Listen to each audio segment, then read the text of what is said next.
Hello guys, welcome to my channel again. Today in this video lecture, I will discuss about the process of SQL cluster failover. So let us start. So firstly, we will open Server Manager, and in the tools, we can see there is option of Failover Cluster Manager. So we can open by clicking Failover Cluster Manager. Also, secondly, we can open Failover Cluster Manager by right clicking the node in the Server Manager, and there is an option you can see. Just click here and Failover Cluster Manager MMC will get opened.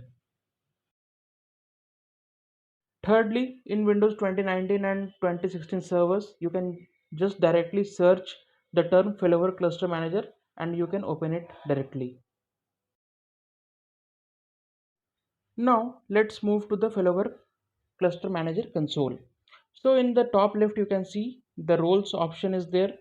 You can click on the roles and you can see several roles are getting displayed. So just right click on any one of the role which you have to move to the other node and click on the move.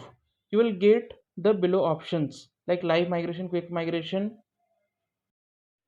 Simply you can select the quick migration option because that will move the roles much quickly, and then you will see the secondary node which is up and running. So just select that node like this on the console and click OK. So it will migrate the roles on the secondary node, and vice versa you can do from secondary to primary. From node B to node A you can move the roles in the same way. Thank you for watching this video.